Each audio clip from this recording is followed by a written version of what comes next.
Bab 4. Di dunia ini, cara menangkap ikan sangat bervariatif. Ada menjala, memancing dan menangkap ikan.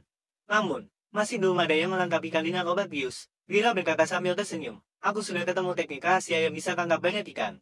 Cepat makan, hati-hati tulangnya. Teknik rahasia menangkap ikan. Wulan tidak begitu percaya. Dia menjadi was-was lagi setelah mendapat perhatian dari Wira. Namun, Wulan tidak lanjut bertanya lagi. Kedua orang itu pun mulai menyantap makanan mereka. Entah karena pemilik tunggu sebelumnya terlalu jarang makan ikan atau karena ini adalah ikan liar. Wira merasa ikan yang digoreng dengan garam ini sangat besar.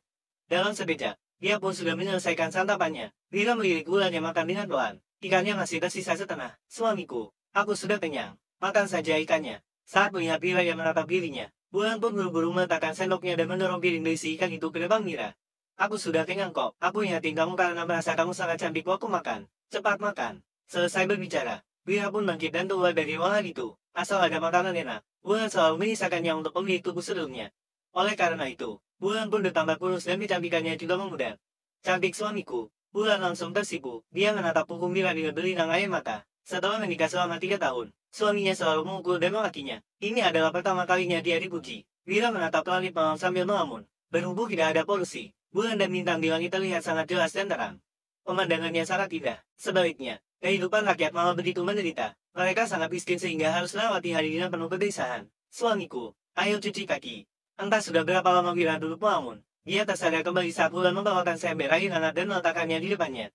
Baru saja Wira mau melepas sepatunya, Wulan sudah berjongkok dan melepaskan sepatunya dengan telaten. Kemudian, Wulan mengangkat kakinya dan memasukkannya ke dalam ember. Biar aku sendiri saja yang melakukannya. Pada zaman ini, sangat wajar bagi seorang istri untuk membantu suaminya membersihkan kaki. Namun, Wira tidak terbiasa. Tangan Wulan langsung gemetar. Wira bukan hanya sudah memasak, memberinya makan ikan dan memujinya. Sekarang, Wira juga mau membersihkan kakinya sendiri. Apa Wira berencana untuk melakukan sesuatu terhadapnya? Selesai membersihkan tubuh, rasa kantuk pun melanda. Wira berkata, ayo kita tidur. Menyalakan minyak lampu saat malam sangat menghabiskan minyak. Jadi, orang tidak punya kegiatan lain selain tidur atau berhubungan intim. Wulan berkata dengan suara rendah, suamiku, tidur saja dulu. Aku masih harus menjahit. Jangan jahit lagi, jawab Wira sambil menggeleng. Keluarga Hidari sangat kaya. Ayah dan saudara Wulan adalah pejabat. Wulan juga tidak pernah belajar menjahit sebelumnya. Setelah menikah dengan pemilik tubuh sebelumnya, dia baru mulai belajar menjahit demi menghasilkan uang. Namun, pekerjaan ini sangat melelahkan dan tidak menguntungkan. Jawab Wulan dengan sedikit ketakutan. Setelah membereskan tempat tidur di kamar, Wulan menggelar tikar di lantai. Wira pun mengerutkan keningnya. Lantainya dingin. Tidur saja di ranjang. Wulan dan pemilik tubuh sebelumnya selalu gagal berhubungan intim. Jadi, selama ini, pemilik tubuh sebelumnya selalu tidur di ranjang, sedangkan Wulan tidur di lantai. Setelah mendengar ucapan Wira, Wulan pun ketakutan. Dia memindahkan tikarnya ke ranjang, lalu membuka pakaiannya dan masuk ke dalam selimut.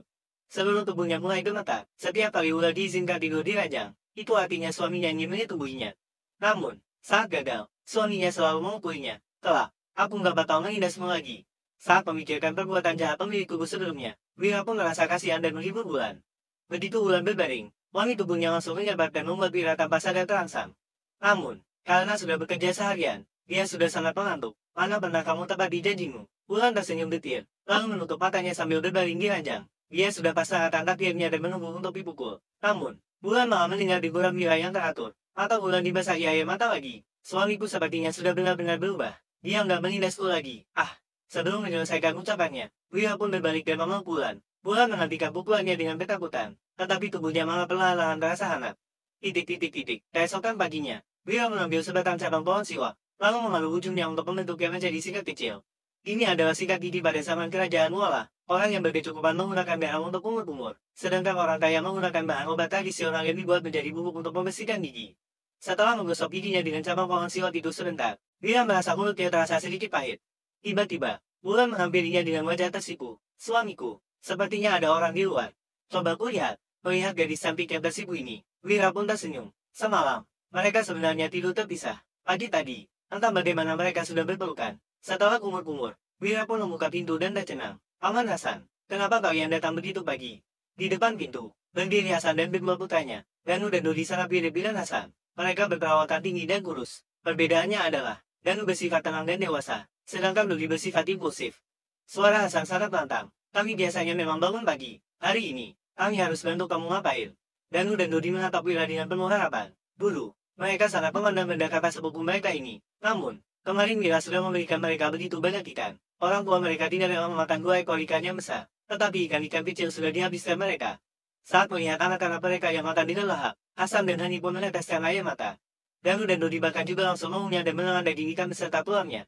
Saat mendengar harus membantu Wira hari ini, mereka bertiga pun langsung datang setelah makan sedikit bubur. Nggak perlu buru-buru, Wira menguap, lalu berkata, Wulan, ayo buat serabi. Bahan membuat serabi sebenarnya sudah tinggal sedikit. Wulan sebenarnya merasa sayang, tetapi dia tetap membuatnya. Wira mempersilakan ketiga orang itu masuk ke dalam rumah, lalu berkata, Danu, Dodi, coba tangkap 5 ekor ikan dari gentong air. Kita masak sup ikan. Ikan yang ditangkap kemarin semuanya ditaruh di dalam gentong air. Setelah obat biusnya hilang, mereka pun hidup kembali. Wira juga sudah meluangkan waktu untuk bereksperimen dengan teknik busur ikan. Sampai saat ini, semua ikan yang dia tangkap kemarin masih hidup. Sup ikan. Danu dan Dodi langsung menelan air ludah. Namun, mereka berdua tidak bergerak dan malah menoleh ke arah ayah mereka. Hasan menggeleng sambil berkata, Wira, kami sudah sarapan. Ikannya dijual buat bayar utang saja. Wira menjawab sambil tersenyum. Paman Hasan, jangan khawatir. Aku sudah punya cara untuk bayar utang. Kerjaan hari ini berat, kalau nggak kenyang. Mana punya tenaga. Danu, Dodi, cepat bagi tangkap ikannya. Begitu mendengar bahwa pekerjaannya berat, Hasan pun mengangguk. Jika pekerjaannya berat, maka gugur saja memang tidak akan cukup untuk memberi energi untuk bekerja. Danu dan Dodi pun segera bagi menangkap dan membunuh ikannya. Tidak lama kemudian, serabi dan ikan yang hangat pun selesai dimasak. Wulan membawa seekor ikan dan sebuah serabi ke dapur untuk makan sendiri, sedangkan Wira dan yang lainnya duduk di meja makan. Ikan yang dimasak pagi ini lebih besar dari yang semalam. Berat setiap ekornya di atas sekilo. Wira sudah kenyang setelah memakan sebuah serabi dan setengah ekor ikan. Dia pun memberikan sisanya kepada Danu dan Dodi. Kedua orang itu sudah makan masing-masing seekor ikan yang beratnya sekilo lebih. Lang juga makan 3 serabi besar. Namun, mereka masih sanggup menghabiskan setengah ekor ikan yang disisakan Wira dan bahkan menghabiskan supnya hingga tak bersisa. Hasan pun membawa babi kedua putranya. Lalu tersenyum malu pada Wira. Tak Wira, ikan yang kamu masak enak banget. Aku nggak pernah makan ikan seenak ini. Waktu goreng ikan, ibu juga sayang pakai banyak minyak. Dodi mendekat mulutnya sambil berkata, Tolak, kalau ada yang berani menindasmu, aku bakal hajar mereka. Selain ayah dan Kak Danu, nah ada orang di dusun Damadi yang bisa mengalahkanku.